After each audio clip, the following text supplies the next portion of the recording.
Well, sorry to keep you waiting once again, but we've got our second match ready and set up. Texas State, once again, going to be on broadcast against ASU Maroon. My name is McCormiel. Alongside myself is Mick. And this is round number 5 of the Swiss portion. So after this best-of-3 series, we only have 2 more best-of-3 series to go on stream. Then we get into our top 8, into winners round 1 of our overall double elimination bracket, and then we get into the best of 5s as well. Mick, looking at these 2 rosters, seeing what Texas State was able to bring to the table in their last best of 3, how do they match up against ASU Maroon going into this? And I mean, we haven't seen much of ASU Maroon on Vanguard thus far, but just kind of dialing it back to what we saw from last year as well. I mean, if we're really considering last year, I mean, you even mentioned Texas State. I feel like they were very middle ground. I mean, they really didn't stomp anybody by any means. They never really showed that they were going to be top competitors and really just kind of run away with every single competition. And I really like that you kind of threw me that question because it's an important point to mention, that knowing that not only with a new game and a new meta and just entirely new atmosphere, that allows the maturity of these teams to really go ahead and have the spotlight. I mean, it's a new year. You have yourself just an entirely new game. So it shows that, I mean, the roster and the kind of skill gap that you saw in that first year on Cold War where we really kind of blew up, it's not going to be the same thing anymore. You're really going to see these teams, so long as the communication is on point with these guys, and really that's what you want to be working on for most of the season. That's going to be the biggest thing to carry over. That's going to be the biggest consistency and the biggest factor to really set 2 teams apart. So, quite honestly, I feel like it could be fairly even when it comes around to all of this. Well, I will say, we do have our best-of-3 map set ready for us, and we're going to see Berlin twice here, once for Hardpoint and once for Search and Destroy, if we do have to go to map number 3. But here you'll see Berlin for map number 1, Gavutu for the Gavutu for the Hardpoint, map number 2, and then the S&D for map number 3 in Berlin once again. So we'll see both of those maps just in 2 different maps and modes together. It'll fix itself here in a second, don't you worry. But as we were talking about beforehand, before the break, the way the best-of-3s are going to work is it's a Hardpoint followed by yet another Hardpoint, and then into a Search and Destroy. Now, Mick, talking about Berlin specifically, we were kind of going back and forth about this map a bit before we came back on air. Berlin is a very large map for 4v4. However, with how closely contested these hardpoints are to one another, it kind of seems like it at least brings the scale of this map down just a bit. So, you know, overall, when we do watch this map and we're going to see things play out, I think Berlin is at least in design, kind of comparable in aesthetic to London Docks, as a lot of people would kind of say. But yeah, overall, the identity of this map kind of brings me together with almost like a Gunrunner London Docks mashup into one. And the middle of the map here is going to be the most essential portion of the map. And I think with how wide open it is, it allows for so much creativity as a roster. And I think that's what I love most about this map, although it is kind of large. Yeah, and I think in that in itself, the largest of the map really does kind of set that differential. I mean, obviously, you have all the hard points fairly close to each other. So, as you said, the creativity do give you a little bit more time to shine because you have those outskirts to be playing off of. My only kind of concern and worry when it comes around to this map is knowing that the spawns. I mean, as a Call of Duty community, we all know how to complain about some spawns at the end of the day. And quite honestly, the bigger the map, the worse they can get. And when you have every single hard point so close to each other and you get a team really stacked up on top of that and really reset those spawns to the other side, that's really worrisome to see, this, especially looking at how close 4 and 5 are. If you're holding that right side of the map and you go ahead and lock another squad out, it's almost like they're going to spend more time running to the site than actually fighting for it. Yep. Well, talked a little bit about Berlin here for map number 1. We'll talk a bit more about map number 2 when we eventually do get there. But, folks, if you are looking to play here inside of this 2022 CCL season, registration is now live. You can go do that now. If you are you have to be playing for college. I feel like that's the most important thing that I have to say here, because it's the same question that arises every single year. Do you have to be playing college to play for the Collegiate Call of Duty League? You would think it would be a simple answer and fairly straightforward, but apparently, I guess it's for the people who haven't gone to college yet who still have to ask that question. So we do have a best of 3, though. Texas State, again, coming off of a very dominant win against SEU Blue. Kind of take me through those 2 hard points that we were able to see that were unfortunately off stream, and how that's going to kind of translate into Berlin. We saw really Texas State just being a brute force. We never really see them making any kind of compromises. They weren't really worried about rotations too much. They were just kind of making sure to lock out their opponent as much as possible when they got onto a site. I mean, you see them saying, all right, we're not going to sit there and have that scrap time handed over. We're going to contest it. And then we'll give them a little bit of that front end of the next point if, time allows itself. But once we get onto that site, we're just going to hold it as much as we can. Contention doesn't matter. We're going to slay them out. And honestly, ASU, they got to make sure to go ahead and play off the site. If they want to find themselves, they got to find the picks beforehand. They can't fight on the site. They got to find a way to get those picks before they get in there, or just find a way to alleviate the attention away from the site so somebody else could get in and get that back shot. But there's a lot to consider. There's a lot of factors they really got to stack up. And quite honestly, I want to see if that maturity can really shine through. Yeah, I do think at the same time, too, kind of what I want to talk about for ASU Maroon is that going from the Cold War season, it was kind of a disappointing end to what they had put together, finishing in top 48. But coming into the Vanguard season, I think ASU Maroon's going to have a lot to show for, and I think they're going to be able to really be able to, at least in some sort of way, find their ability to kind of push that agenda forward and really be the competitive team that they wanted to be and think they can continue to be. But as we see at the top now, ASU Maroon on the left side haven't really got anything to go just yet. But Texas State, they've already gotten 20 points on the board with 30 seconds left. Point number one can be a bit of a contest hill on this map, but at the same time, you can lock it down quite easy. It's one of those P1s that's kind of off to the side of the map, not necessarily in the middle of it. So with the first about 50 seconds of time going to Texas State, now we're not going to be uncontested at all for ASU Maroon. It's just not going to be the greatest start that ASU Maroon really wanted in map number one. Yeah, a great start for the likes of all Texas State, getting themselves onto a site, absolutely running away with it. And you see ASU Maroon making their fight a little bit more so, but you got to get a little bit more of those fights to be won at the end of the day. You got to find yourself to be onto a site. You got to really get those fights to come through, and you already see them setting up for that rotation. So they're going to find a little bit of time here at the start, but like I said, Texas State, they really like setting up for these aggressive pushes, making sure to grab the back end of one site and be a little bit late to the next one. So ASU really has to manipulate that and just take advantage of it. Well, Fishity back for another year for ASU Maroon, 4-2 so far. It's really been a standout performer with the ability to be the slayer on the map for ASU Maroon. 3 spree for him. Texas State, though, you see Pandemic, who we were talking about beforehand, who has been a huge step in the right direction for Texas State as a roster, and really a key factor of why they were able to take down SCU Blue earlier on. Will continue to be a force. Sprack almost gets the gunny, but Tactic will fall. So that's going to be 2 in a row now. Inside of the hard point, they're going to be able to break in for the last 15 seconds. And as we look to the rotation, you're going to look all the way over towards that left portion of the map. You can see the yellow arrows already on the rotation. Player number 8 going to be the first one to take that gunfight in Draco. And as Pandemic looks to push up the map, Texas State still hold on to a nice lead with the scrap time there. They're going to be up by about 50 points as we go into point number 3. You see him doing a much better job this time around about being a little bit more preemptive. I mean, you sit there and see that P2 to P3 rotation instead of being in the middle of the map and having it so close to each other. You got to really run it and go ahead and make the big haul. And quite honestly, you see Texas State already making that effort, going ahead and getting onto the site, but in the contention. But only one man there is going to be Pandemic, but it doesn't seem to matter as he grabs himself an old 3-piece to make quite an opener to get himself the side on his lonesome. Good God. 6 kills in a row, looking for the 7th. It'll be full streaks for the side of Texas State, and that'll be big here on Berlin. Looks back over towards the left. Shots through the door. Couple of players are going to be out there. Pandemic doesn't want to die just yet, and that's 0-2 true.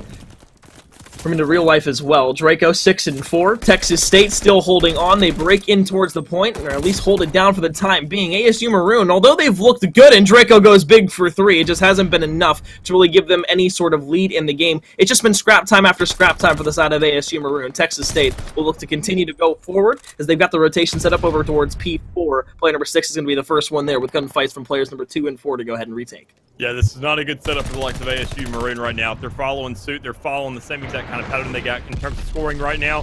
Things are going to go pretty dark pretty quickly for them. So they got to make sure to get themselves a little bit more time. They got to win a little bit more of these fights. And as you can already see, old Fishity getting himself even more so closer to the side. As the contention comes through, you see 3 players right now just holding it down, having the spawns as well, but still giving over the site to the likes of all scripts. So you got to make sure you win those fights, get yourself a little bit more isolation, and make sure to get those picks where necessary. And we saw Pandemic go ahead and invest the glide bomb over towards the hill, although it doesn't really necessarily, I guess, almost equate to much. You still have ASU Maroon who are trying to come back in this game, and although you invest a glide bomb there, it's the easiest street to get back. All you got to do is get 5 kills in a row, and when you're Pandemic here thus far, It seems like it's one of the easiest things to do throughout the entire day here. The first best of three, he was on fire here. He continues to show the glimpses of why this might be Texas State's greatest hope going forward. And I don't mean to discredit or discount anybody else on the side of Texas State. It's just so nice to see a new face on the side of Texas State that's helped alleviate this roster to new heights that we haven't seen from them before. Yeah, I mean, most definitely. You can already see the maturity out of them. You can see the rotations. They definitely have a feel for this map, but they really just can't read Fishity right there on the edge towards these houses to go ahead and get those 2 picks to be working off of. And that's going to be a little bit of a reset when it comes around to these spawns. Because you see him coming out on the right, kind of a little bit of an edge there to be working with, because now it sets up a pinch, and a great one at that for the likes of Texas State. But as nobody's really on this site yet, we just see a lot of fighting and a lot of contention. I don't know if anybody will really grab it just yet until we see old Gravity looking to get some time of his own.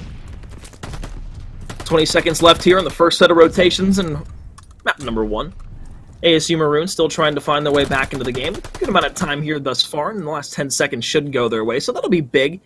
A nice little smile will go for themselves. You see the side of ASU Maroon, though, they do have those rotations all the way over towards the left side into P1, so this could be big for time as we continue to look forward. But for the side of Texas State, right now you're just going to play cool, calm, and collected. You still have the 2 streaks from Pandemic to use as well. Maybe not have the quiet bomb, but you'll be good enough. Keep pushing forward, keep going on. ASU Maroon, though, they get broken into within the first 10 seconds.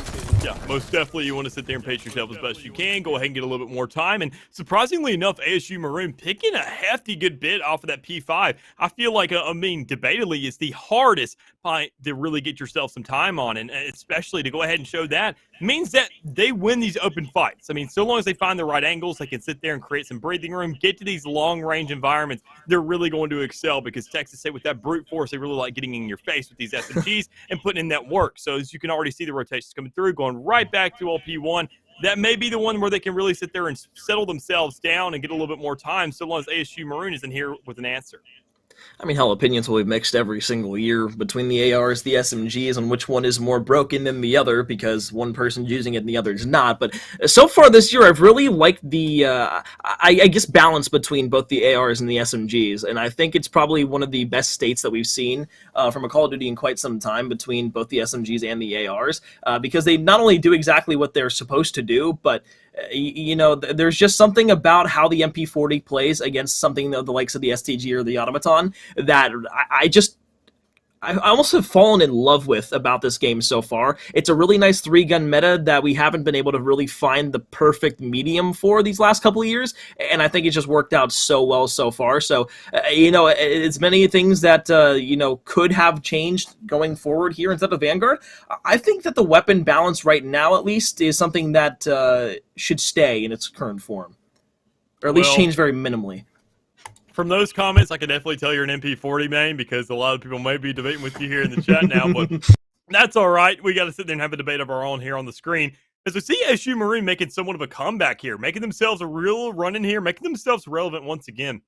I feel like so far, they've really just been playing a game of catch-up, and quite honestly, so long as you just keep that attitude, keep that mentality, say, go ahead, get as many points as you can to get ourselves back into this game, you're eventually going to find yourself running away with it. So long as they just keep up this momentum, keep up this pacing, and find themselves just grabbing these picks at a very efficient manner at that, when you got Fishy on the edge, rely on this guy. Play into him. He's doing whatever he can. He's fragging on the outside, giving the rest of the team plenty of time to be playing with, plenty of time to just really make themselves at home, especially with these inside sites. I mean, look, Fishity for ASU Maroon has been a slayer throughout the entirety of his time here instead of the CCL, but in Call of Duty in general, if you've ever seen Fishity play, you know that he is one of those players that is going to get aggressive and in your face, and although he's only got 18 seconds of hold time right now, and it could go forward just a bit more to at least serve more of a purpose towards the overall entirety of the game plan, ASU Maroon has not looked terrible against Texas State so far, and I'm not going to say, they've put up more of a fight than SCU Blue, but I mean, the games have been relatively around the same type of distance between one another, with the margin of points being relatively the same. And as you see Gravity go ahead for one, Pandemic will find the trade on to Accudate. How do you say that? Accuate, I believe? Yeah, we'll go with that, Accuate. We'll go with that. The Sprack, Gravity, and Fishity will find 3. It's going to be the side of ASU Maroon, who hold on. 40 seconds left in point, number 4 here. And that's going to be big as you get 4 down. And some great trades coming through, some great establishment on site, and you can see, obviously you're going to have some players that are going to make that compromise. And you see, obviously, Accurate being that kind of the man, that slayer, that kind of medium man, that little middle man that sits there and finds himself towards the site, but not exactly on it. and finding some kills, but not exactly fragging out. Because, I mean, obviously you're going to have Gravity being that point man with already a minute 36, and that's something to really brag about. As you see Texas State, I mean, all of them having that much time, you can just tell from the scoreboard they're playing a lot more collectively. When they take over a site, they just run away with it. They bunker it down, create a wall, create a fortress around it at that, find themselves to go ahead and create those stone gates. But once you bust them down, they almost seem vulnerable, and ASU Maroon really making the most of that. But quite honestly, they've already given Texas State enough time to rebuild those walls as they're finding themselves a much bigger lead to be playing with now. On the south portion of the map, you saw Fishity playing the off angle and the off-screen engagements. He did get killed off, though. That allowed the side of Texas State to get back in towards the point. It was a really nice pinch play that the side of ASU Maroon had set up. It just didn't come to fruition to get the rest of the hill time that they might have wanted. 30 seconds left here on point number 5. Again, we'll rotate back to P1 as Texas State is no longer able to go ahead and win off of this hill. But as ASU Maroon looks to push up the map, they've got to be the first ones to rotate, but at the same time, you want to make sure that you can at least put yourself in a position to where you can get a bunch of scrap time here, then rotate over towards the next point and have yourselves potentially a win there. But look at Texas State. They're already set up. Sprack's going to be probably the last player in the line of defense for Texas State to really push the issue over towards point number 1. And sure, you might get a couple of kills here, but Draco's on 5 in a row, looking to seal the game for Texas State as he's now surpassed Pandemic in terms of total kills. And looking for streaks and looking for a little bit of space to create with that old bomb that's going to come through. But, I mean, if you go ahead and get shut down, that's not going to be an option. You just got to find yourself some more time to be playing with because you're 30 seconds shy. You see all ASU here on this site looking to just really contest as much as they can. And as they find themselves really with the favorable spawns right now, this could be their time to catch up the game. They just got to go ahead and find this last man, which can be Draco, and they got to kill him if they really want to have any hope. And Draco doesn't have a care in the world right now, tries to turn on the Sprack, but that's going to be 2 more streaks earned for the side of Texas State. ASU Maroon trying to push back to the point. They'll get in for the time, but with 25 seconds, neither team can still win off of this point. We'll at least go back to point number 2 in our third set of rotations. Pandemic goes big. Sprack, Fishity will fall. The 2 best players, or so it seems here for the side of ASU Maroon in map number 1, will fall, but now it's up to the rotations. And you see all the way across the map on the right side up towards the north portion, it's a 2v2 gunfight, but Pandemic goes big once again. Going to get another 2-piece with the help of Scripps. That's going to be 3 down. Now Actuate's going to be there with Sprack 2. They're going to get inside of the hard point, and now it's all about keeping this pace up and trying to get back into the lead. I mean, most definitely. You see them really just being a little bit shy of that lead, or even a tie game in itself, and they already have the point, but not much control on it, because you see Texas State just kind of surrounding these guys like sharks, getting themselves onto the side, grab themselves some wall bangs to be playing with right now, and that's a big thing about Vanguard, is working off these walls, knowing what's destroyed, knowing what's not, and really just playing into those angles, and really just spraying down whatever you can. And you see ASU knowing those angles, knowing really where to go ahead and take those shots, really where to allocate those bullets and where to get themselves some more time to be playing with, as they can already catch up a little bit more. So 20 seconds left on this whole P2. So things are really getting hefty here, and I got to say I love it. ASU Maroon refuse to give up. 15 seconds left in this hill. They can win it off here. 10 seconds for the one, 7 seconds for the other. ASU Maroon is in. The contest is there. Gravity finds the shots on the one. Has to get back for the contest. That's going to be enough time to go ahead and see another hard point. We're going to be on the rotations, but the side of ASU Maroon, they've already gotten over towards the next point. All they need is 6 seconds. The last 2 alive. Players number 7 and players number 5. The contest is in. Sprack with the kill. The last one there. Wow. Sprack goes big for 2. Gravity another. Texas State. They'll go ahead and lose map number 1 as the side of ASU Maroon goes big with a 4-point victory to upset, I guess, in the technical stance, the side of Texas State. They've got a 1-0 lead in this best of 3. Wow, a rocky little start for the Lexville ASU Maroon, but they definitely stepped it up, and you could definitely tell. I said maturity. We saw our little brother grow up before our eyes, man. They really stepped it up and really said, all right, you know, what are they doing? They're playing these inside sites a lot better than we are, and we got to go ahead and adjust as quick as we can. Otherwise, we're going to get left in the dust. And I mean, as I said, they sat there, had the mentality of saying, let's play catch up. Let's get right back into this game. And that's what they did. They made themselves relevant. Only being, say, around 30 points shy, saying, we're going to get right back into this. Keep that mentality. Just as soon as you sit there and say, let's catch up, next thing you know, you're checking the leaderboard. Oh, my God, we're ahead. Let's get ourselves a rotation, get on the site before they do, because let's manipulate that once again. They really don't like being on a site right off the get-go. They like to get that scrap time in the end. They like to punish you till the very last second of a site and make sure they hit a little bit late, but that much harder. And you saw that slack come through. Whenever you're on a 3-second game, you need to make sure to go ahead and switch up your flow and say, we need to grab the front end of a site to go ahead and close it out. I mean, look, you had Fishity, who had played a consistent game from start to finish. Yeah. Tons of kills, tons of engagements, and tons of objective time at the very end of it. But then at the exact same time, Sprack kind of came out of nowhere, started popping a couple 2-3 pieces, was able to get themselves rolling, the ball going for the side of ASU Maroon, and all of a sudden, again, to your point, they were at a tie game, and then all of a sudden they had the lead there towards the end of P2 and then into the rotation to P3. So that was not only huge for the side of ASU Maroon to be able to take map number 1, but again, the Texas State Esports roster that was able to beat SEU Blue, a team that had placed top 2 and 3 in the last 2 CCL events, whether it be from the Cold War season for the CCL X Florida Mutineers event or the actual Summer Open, where they played incredibly well and placed incredibly well in both of those. Again, I said it beforehand, I know it's a different game, I know it's a different entirety of game style, but for Texas State to be able to come out and beat them in a 2-0 fashion, not only beat them, but kind of bully them at the same time by beating them by almost 120 each game. ASU Maroon now takes Texas State down. Again, you're comparing apples to oranges at the same time, but again, it all just comes down into this entire imagination of, okay, now we're seeing who the best teams are, who is going to be able to play this consistent throughout the entirety of the Vanguard year, who's going to slow down, who's going to catch up, and who's going to surpass later on. Yeah, and I think that really just kind of not only puts a testament to the skill level and also just kind of, as we get closer and closer to the end of this, how much closer these games are going to get. I mean, obviously, we mentioned the first matchup, and quite honestly, at this point, I'm a little bit happy that the audience got to mention or really witness this match as their first here for the day, because, I mean, that was an impressive one. That was quite an opener because, I mean, that in itself already kind of sets up possibly a story for a map 3. I'm not going to make any calls just yet because Caster Curse still exists, but, I mean, everything considered, that was close enough to really consider that so long as Texas State makes that same kind of rotation, makes that adaptation there towards the end, they could close out their first map, make it tie and take us to an S&D. And that's really what I'm looking for. That's where we see the maturity of these teams. That's where we see everybody grow up. We see boys become man. Say, instead of just rushing a site over and in and over out, you get yourself a little bit more pacing. You say, how can we allocate our guys? Yep. How can we play defense and offense, but not at the same time, at 2 different rates, and really show what we can excel in? Well, map number 2 here is going to be on Gavutu. And Mick, you know, we talk about how big Berlin is as a map in general, but now going to a map like Gavutu, a bit smaller, a bit, I guess, easier to maintain and keep pace on, but at the exact same time, it's still going to be chaotic as ever.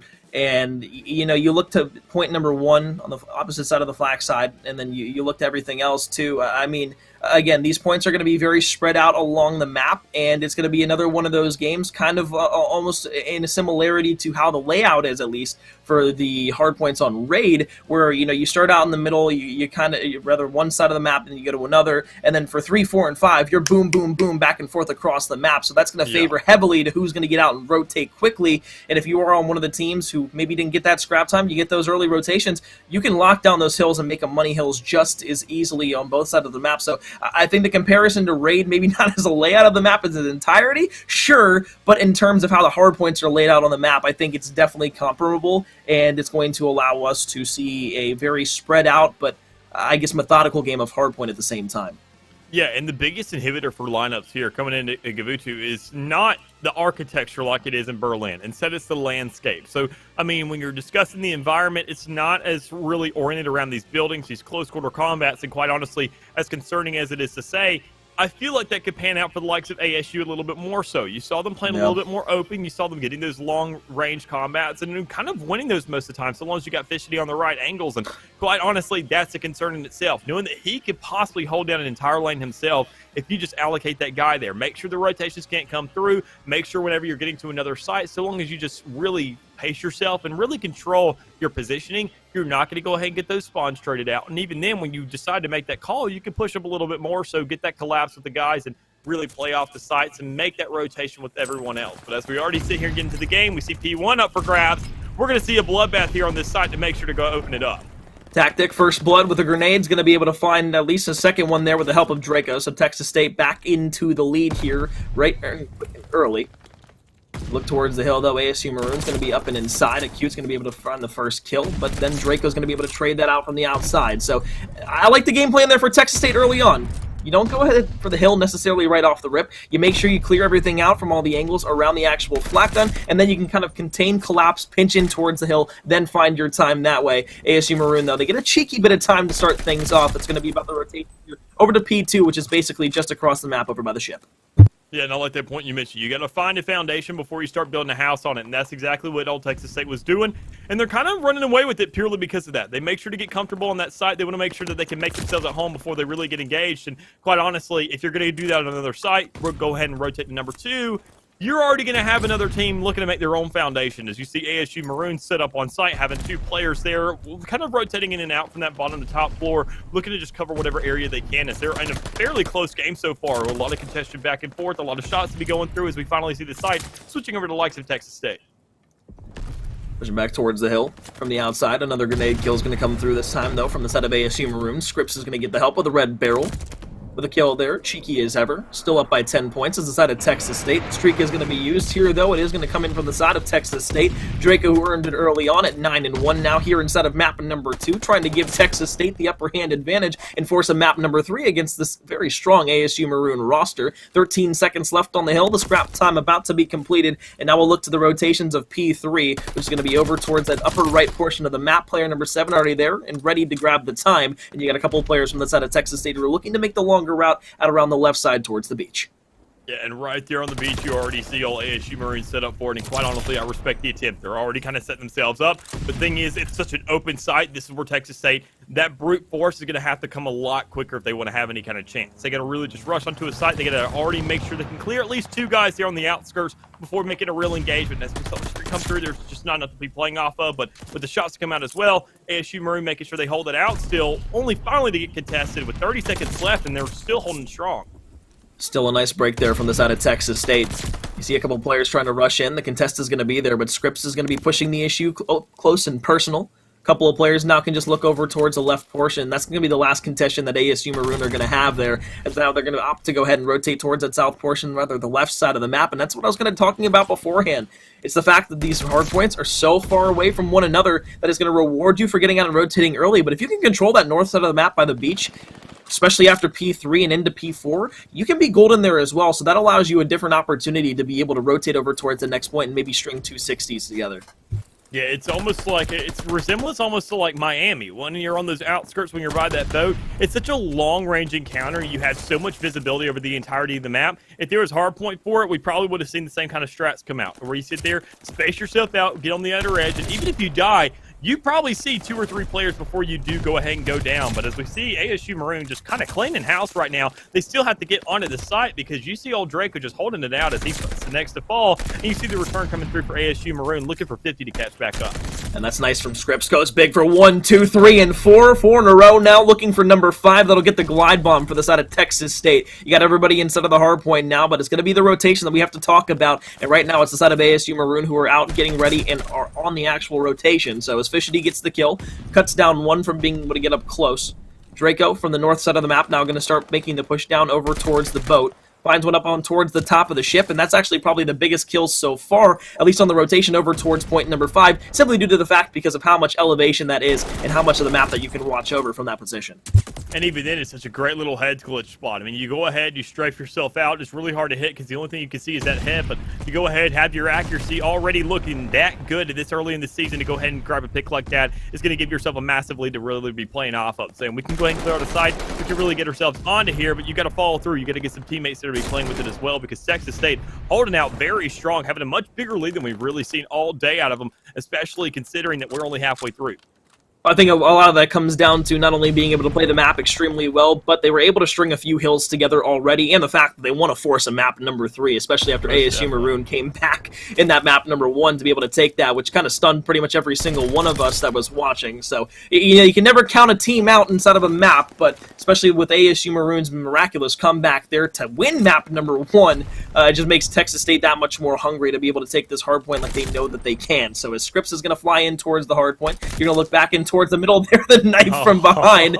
It was Gravity who wanted to be able to take him out, and he does in a silent and stealthy way while saving a few bullets. Tactic going to be flying inside of the flat gun down below. The pistol won't be enough to take out Gravity, who's now on 2 in a row. Only 9 HP to his name, but that's going to be enough to allow ASU Maroon to stack up about 20 seconds of time here early in the point number 1 rotation in our second set of hills on the Skidoo 2 map number 2.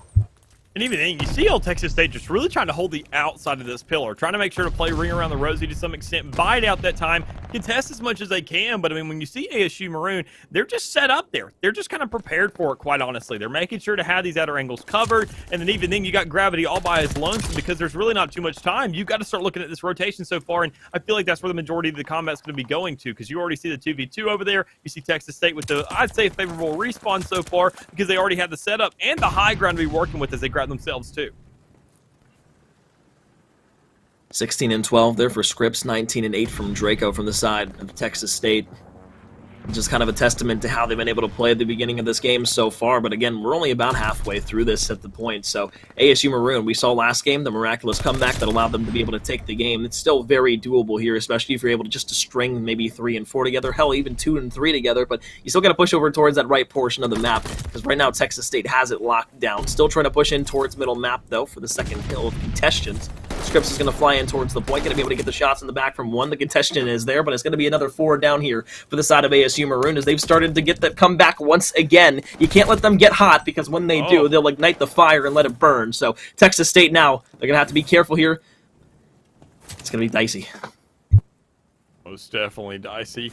Only thing about being dicey is when you're rolling the dice, sometimes things will go out in your favor. And quite honestly, right there, we're going to see Scripps being the one to fall, not having things fall in his favor. As we got ASU Maroon making some great picks, getting there, getting the rotations to come through, kind of spacing out the game to such an extent where they can really just have themselves a chance to breathe. But I mean, when you only have a chance to breathe, you got to make sure to kind of close that off. Get yourself onto a site, get yourself a little bit more time, because you already got Texas State. Find themselves at the 200-point mark, and they only got 50 seconds left, and that's a sight and a half, really, if they can go ahead and dwindle it down to that. But with the trades coming through, not a lot to be playing with. ASU Maroon looking to choke up some, having to really struggle to get this site and hold it. And I was going to say, I love that streak you just there from the side of Texas State, simply due to the fact that not only are you able to sniff out the flank, but you're able to get that first person that was trying to get to the hill. Yeah, so sure, you'll let up maybe 10, 15 seconds of time in order to regain your ground over towards the beach right now. But, I mean, hell, now that you're able to build that lead even further, you can go ahead, make sure you have the north side of the map controlled, and then you can rotate over towards P4 at the exact same time. I mean, this is the Texas State dream that they wanted all along. Now all they got to do is be able to push up the map, and that's the first kill there, the tactic to start making that pinch play happen. Now you can really start getting towards this hill, maybe break it, and all you need is 17 seconds to win as ASU Maroon. It's unfortunately looking closer and closer to forcing a map number 3. Most definitely is. I mean, when you're already sitting, as you said, at 17 seconds, and you see that Texas State's really just wiping these guys out, already getting 3 off, getting that last man to find themselves onto a site, they're most definitely spelling an in for themselves right now. But I mean, sure, you got the capitalization, you got the all the letters in between, but you got to have that punctuation as well. You got to make sure to close it out just as impressively as you opened it up. And I just haven't seen that yet, but it's not the end of the game just yet. ASU Maroon still looking to bring it back. Surrounding the hard point now, Sprack with 1, basically everybody getting kills from the side of ASU Maroon, trying to hold on to the length of this game for just a bit longer. Maybe try to force themselves back into this, but you got to get over that 200-point mark before the side of Texas State is 5 away for me to even consider you having a chance here inside of this game. That last bit of scrap time is going to be big, but with 11 seconds left, now you got to rotate back all the way across the map, and Texas State is already set up there. This is looking like a lost cause now here for the side of ASU Maroon. Sure, it's going to be a 3-on-3 over towards the point, but it's just going to decide who gets that first blood. Accuate's going to be there. Sure, maybe you come from behind and you get that last kill, so okay, things turn around now. Things change a bit. Still a lot of time for ASU Maroon to have to come back from, but that's a great start as you now get back across the map and you force us out of Texas State off the point. Oh, and even then right there, Acubate had a great little setup saying, all right, I'm already getting set on the side. Hopefully one of my teammates are going to get here soon enough to where they can cover it, because I have the angle to be working with. But it's going to be a little bit too late, because you see Texas State, they were the first one to the cut. As soon as Acubate got on that site, he got into a fight and lost it. Giving Texas State that map to be working with and taking ourselves, thankfully, to an old search and destroy. Yeah, you know, you gotta hype it up as much as you can there towards the end of the game where the team is making a slight comeback, but Texas State, they do a nice job of closing things out.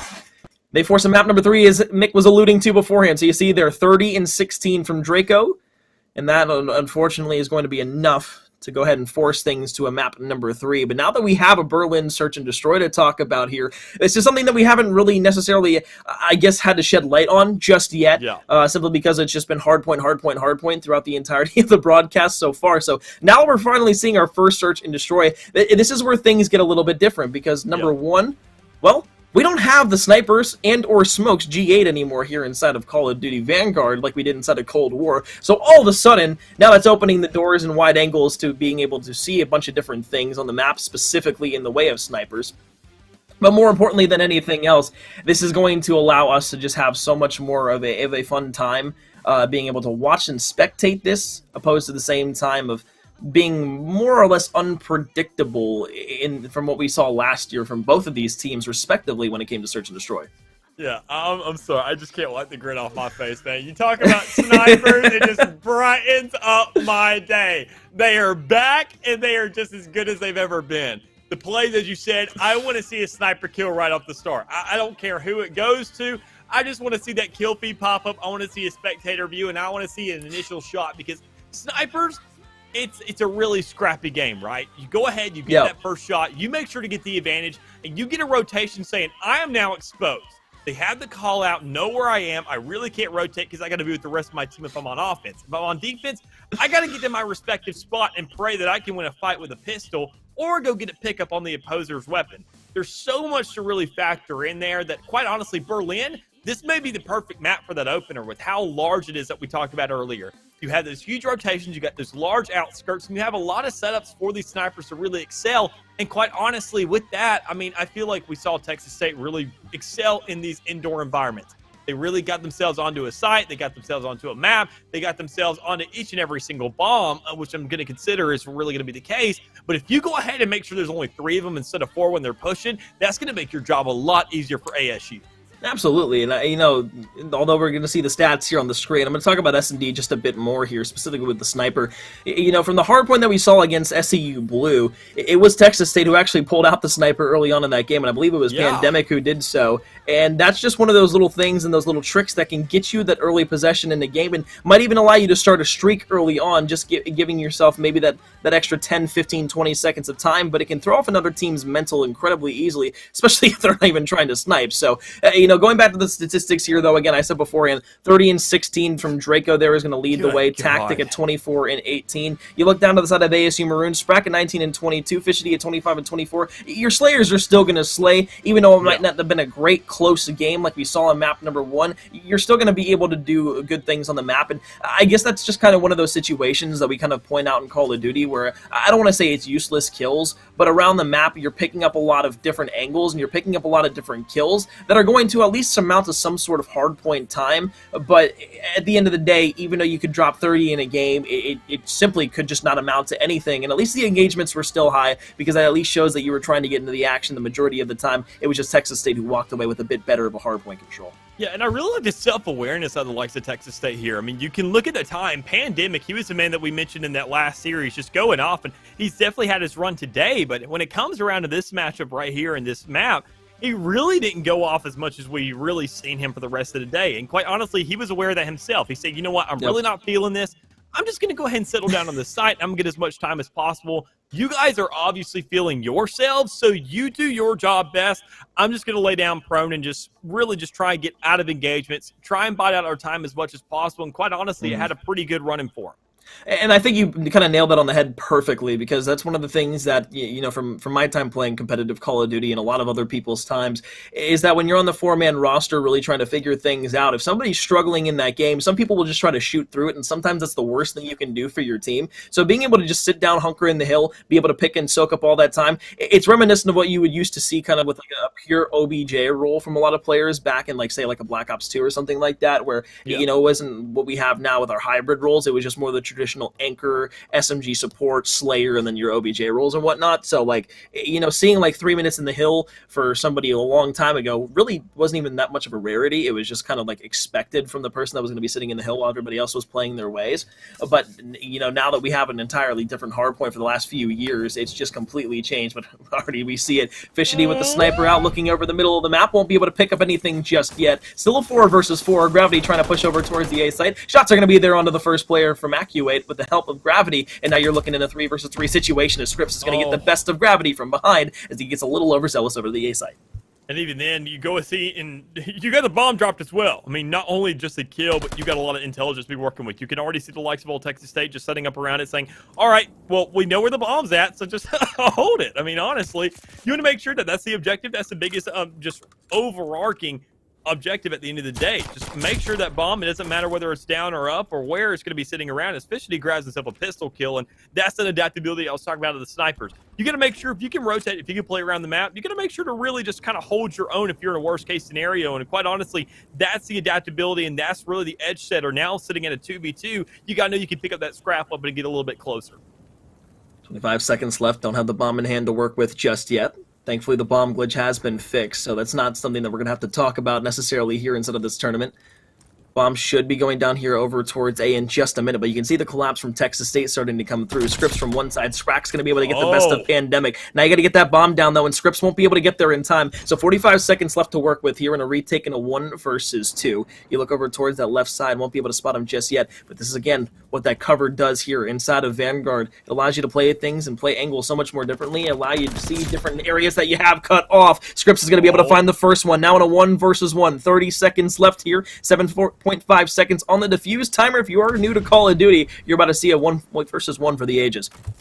Yeah, that itself, especially for this first round, that's what we're looking for. There's a lot of picks on the edge. It was kind of an uneven game to some extent right off the start, but as you go ahead and see the conclusion, we're going to see ASU Maroon pull out this first round, coming back from what we thought was going to be a loss with that bomb down and out of their grasp.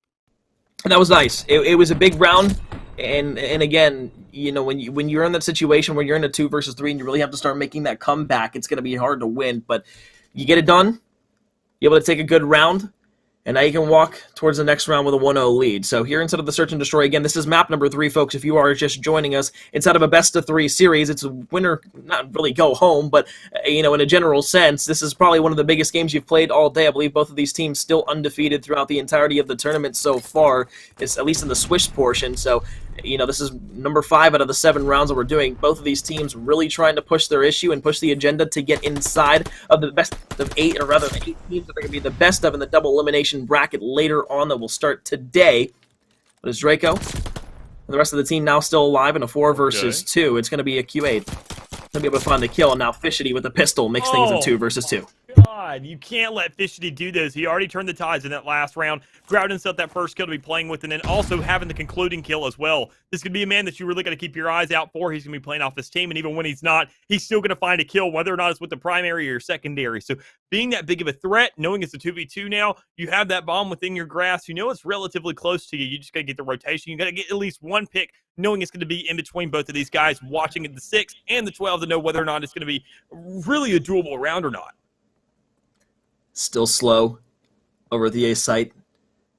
Pandemic playing with his teammate in Tactic. Now it's going to be a 1 versus 2 here. Can Tactic go ahead and clutch, or rather can a Q8 go ahead and clutch up here to the doors? Knows that one's on the bomb. Going to try and get the shots there, but it won't be enough. Texas State plays it well. They play it slow enough, and despite being up 4-2 at the beginning of the round and then going down to a 2 versus 2, they're able to pull it out and tie things up 1-1 here on Berlin.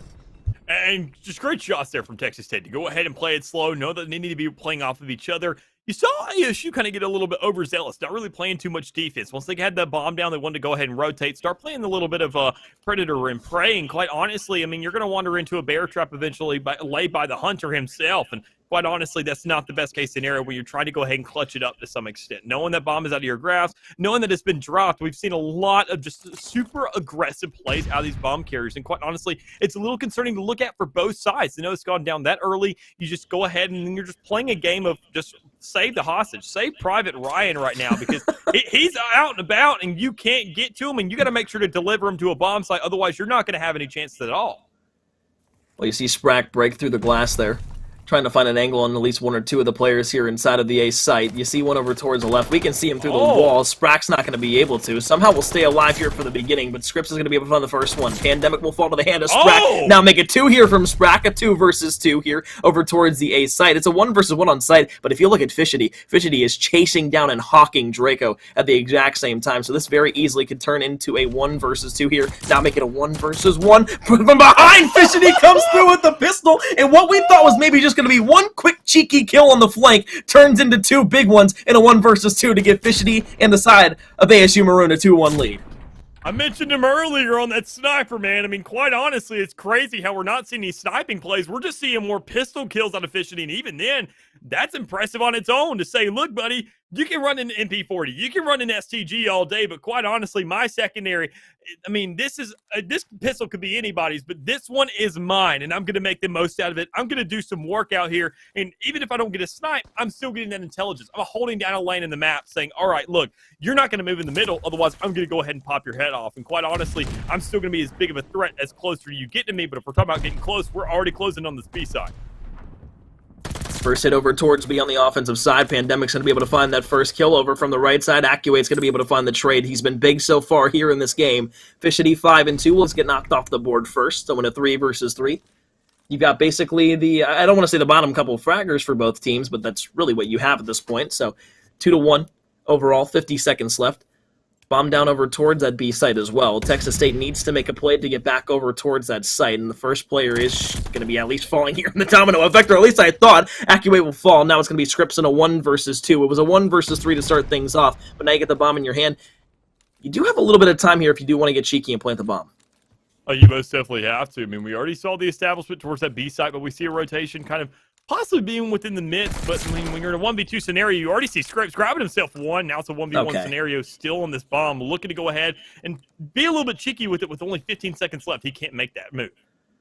Well, you want to be able to get this bomb down, but at the same time, you see player number 4 and Sprack all the way back over towards that left side. Does he actually spot the player on the actual bomb site? Bomb should be going down here. The player number 4 going to be able to make the push up the map. Sprack is going to be there. Scripps trying to complete the 1 versus 3 from behind is going to be Sprack who goes big. And what was the hopes and dreams of a 1 versus 3 to make it a 2 to or at least a 2-2 game for the side of Texas State is going to allow ASU Maroon to extend their lead to 3-1 now. As Sprack goes big once again on the map for the side of ASU Maroon to give them another advantage.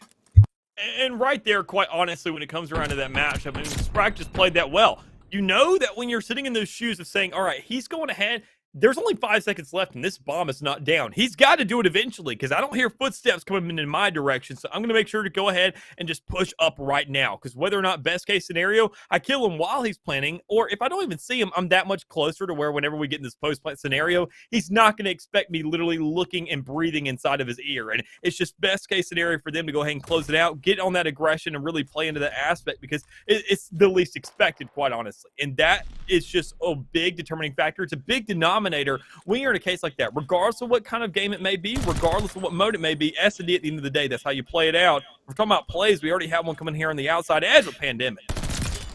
Fishity will get the best of Pandemic there in a 1 versus 1, making it a 4 versus 3 and allowing ASU Maroon to have the man advantage once again inside of another search and destroy round. 3-1 up inside of the S&D here. The bomb will go down over towards B, putting a time restraint of 45 seconds on the side of Texas State, and now they'll be forced to retake, and they are all the way back in their spawn. They're just trying to find a pick, while Fishity is still getting a little shifty in their spawn, looking for another kill. Scripps is going to be flying all the way around through the flank, trying to get behind the players from ASU Maroon over on the site, but I mean, this is a beautiful post-plan situation for the side of ASU Maroon. You got Fishity behind yet another player. We'll spot him over towards the left. Actually, doesn't spot him at first. Now we'll actually go ahead and do so. So Draco will fall. 4 versus 2. 15 seconds left. It's not going to be a round win here for the side of Texas State because Scripps still has to defuse the bomb and get 3 final kills. It's going to be a 4-1 lead for ASU Maroon. This is going to be big. Yeah, a little bit of an easy closure there for the likes of ASU Maroon to get themselves that much more of a lead to be playing with because, just the frag ability right there. You just see them with such a great setup post-plant. They're making sure not to stay too close to the bomb. Sure, you usually have a man who's going to be right on top of it to hear that cue, hear that defuses if it's coming out. But, I mean, if you just make sure to cover every angle, you never have to worry about that, so long as you just spread out enough. Because, I mean, in a post-plant scenario, you usually have the rotations relatively close. But, I mean, when you're that far spread out, it's something you never expect. To say, if I can't even get relatively close to it because they're already killing us, I mean, it puts in that much more work to go ahead and get that rotation to go ahead and get those kills in a post-plant scenario. As we already see Fishity being very aggressive with this first pick and Draco with a trade. Thought that was going to be a good smoke to allow the side of Texas State to get to the site unscathed. However, that's not going to be the plan whatsoever. 12 bullets left for Scripps as he's trying to find Accurate around the corner. Bomb could go down here in just a few seconds. Scripps does have it in hand. 9-5 here in the S&D so far, the shining star for Texas State, but it's not going to be enough here so far, especially with the 4-1 deficit. ASU Maroon trying to find the player on the site. Going to look to the corner, but Scripps will get the best of him in a 1-versus-1. Now Sprack, he's been a huge shining star for the side of ASU Maroon. Can he do it once again here in a 1-versus-2? Bomb going to be going down. Spots the player to the left. Draco will get the best, though, in a 1v1. Texas State will slowly climb their way back, at least put themselves now at 4-2 deficit, which will allow them to maybe start the comeback just a bit more and try to get to that 4-4. And every single round they close out, it's always going to be 2 players. That's what we've seen. That's the only consistency I've seen out of both of these rounds they've won. And quite honestly, they're playing for trades, and they're going ahead and grabbing the edge where they can. And that's what you need to be doing at the end of the day. You only got 4 players. This isn't a 5v5. This isn't kind of a slow map. This is a pretty fairly big map, I would say. So that in itself, work on those trades, because there's going to be somebody isolated. There's so much ground to cover that at the end of the day, you're not going to find all 4 players that close to each other. So make sure to just kind of run a 2-2 setup, as Fishity already makes it to where you can't even do that when you're lacking a player.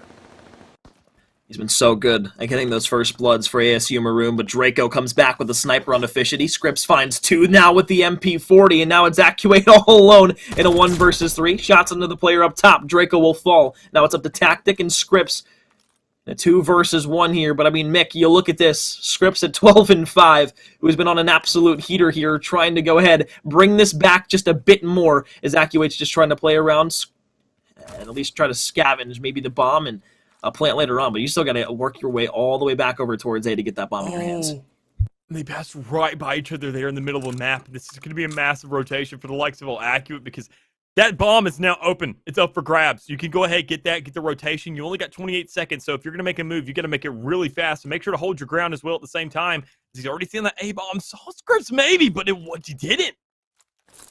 Spotted him over to the left. The bomb's going to go down. Is Scripps going to be able to jump right through the door? Oh, he's going to be able to jump around the corner, and that's going to be big, because Texas State now only 1 round away from being able to tie things up 4-4. This man is simply on a mission to keep his team alive. Gets him off the bomb there again. That will improve him to 13-5 in the S&D. We said the hard points we're going to allow not just fast-paced engagements, but a crazy kill total. Well, here in the S&D, it's just the first tournament here in the CCL of the year, but he's already dropping 13 in an S&D and could go for a lot more here towards the later portions of this as well. I'd love to see what the eliminations are looking like from Scripps, because again, the man is just not missing. But ASU Maroon on the defensive side trying to go ahead and prohibit Texas State from getting the bomb down. It'd be a crazy turn of events for ASU Maroon to choke away the third map, while Texas State choked away map number 1, and the dichotomy of that would just be beautiful. Ooh. And if we're talking about choking, we see the chokes and the shots of ASU Maroon right there off the get-go to go ahead and drop themselves 2 players. So, I mean, this is now a 2v4. You're on the defense. You got to make sure to go ahead and have that retaliation. Just wait for that bomb to go down. But quite honestly, if you're Sprack, it doesn't matter, because you're already going to see the shots onto the bomb. Make sure that it's a 1v3 now, because you didn't expect your teammate to get picked on the edge. It's an engagement in the middle. Could be the conclusion, but trying to get out alive, Sprack finds himself to fall once again, as we see Texas State getting another round, getting themselves right back to irrelevancy. So 4-4, when we thought the ASU was going to run away with it, Texas State saying we're not going to let it run away that quickly. And that's just hard for Sprack to try and clutch up there in a 1-versus-3, because not only do you know exactly where that player is, but the second your player goes down on the opposite side of the map, you're just all alone on an island, and they can just set up and wait for the pinch on you, specifically when they have the bomb down as well. So now on an offensive try here for the side of ASU Maroon, they've lost 3 straight after having a 4-1 advantage over the side of Texas State. Can they clutch up here and be able to take an offensive round win? That's the biggest question right now, because as we're at a tie game, we're kind of right back to square one. Who can get themselves a lead? And once you see an aggressive bomb push out of the likes of these guys, and if kill to fall through with gravity as well, this is a massive start for ASU Maroon.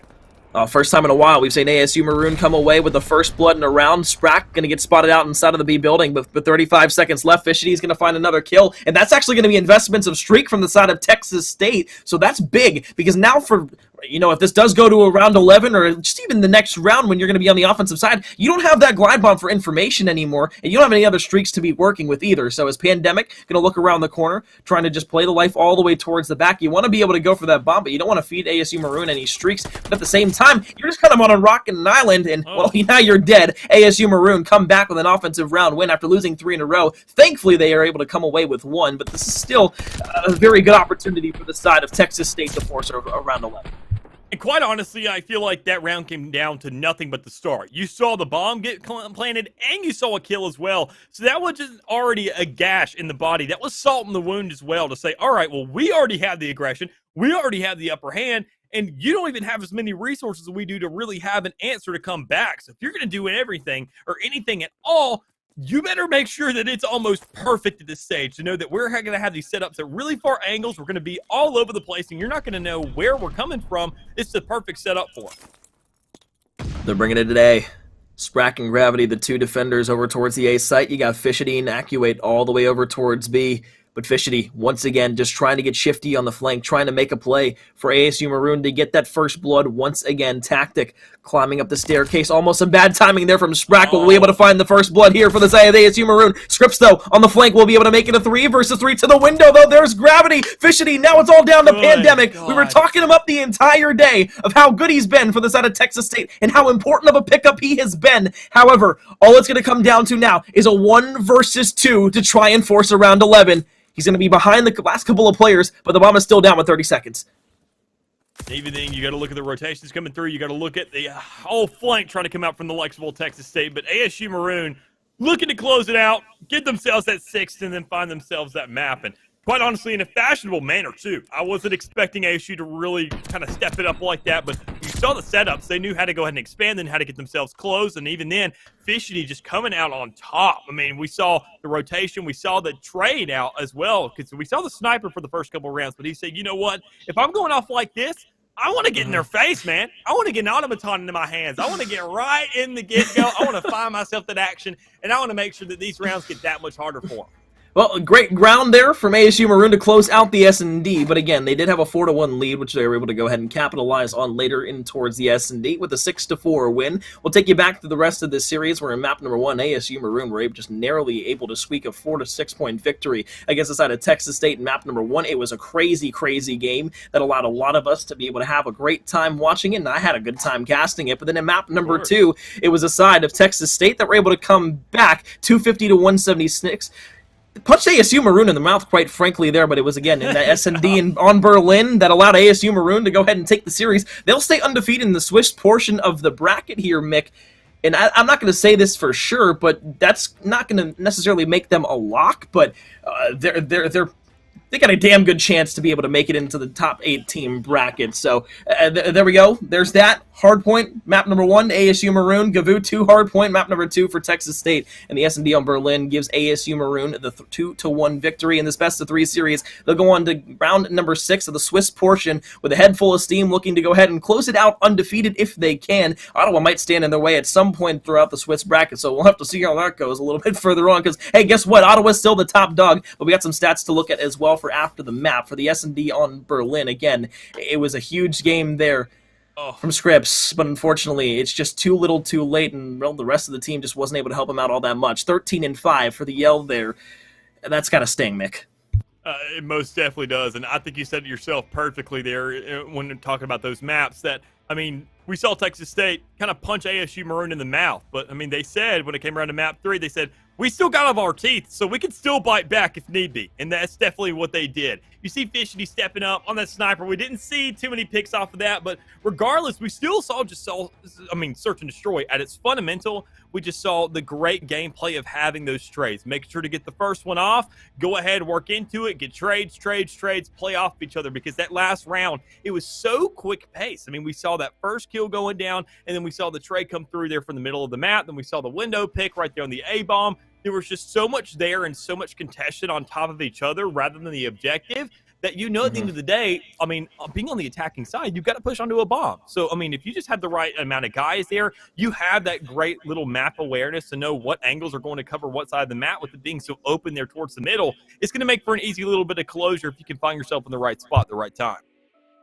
Said beforehand, but ASU Maroon, first bloods were everything for them, and it's not an accurate representation there, I don't think, but I mean, throughout the entirety of the game, it was ASU Maroon. Those rounds that they were winning, they were able to get those first bloods, and even when they weren't getting those first bloods, the ability to stay composed, have that clutch factor, come back in situations where they were down in 2 versus 4s throughout the entirety of that S&D was a huge factor, not only, of course, being able to win that, but now staying undefeated in the Swiss portion of the bracket. So, you know, Mick, now as we kind of look towards the rest of today, how that's going to go in into tomorrow, I guess we can go ahead and look back at kind of at the bracket, not the bracket, but at least the schedule for what's happening for today and tomorrow. For the last couple of games here today, it's going to be the 6th and 7th round of Swiss, followed by winners round 1 portion of our top 8 teams. And then tomorrow for Championship Sunday, we'll start back here, I believe, at 1 o'clock again at Eastern Standard Time for, again, Championship Sunday, which is going to be not only the conclusion of the entirety of the CCL Vanguard Launch Open, but it is also going to be basically the majority of the tournament besides winner round 1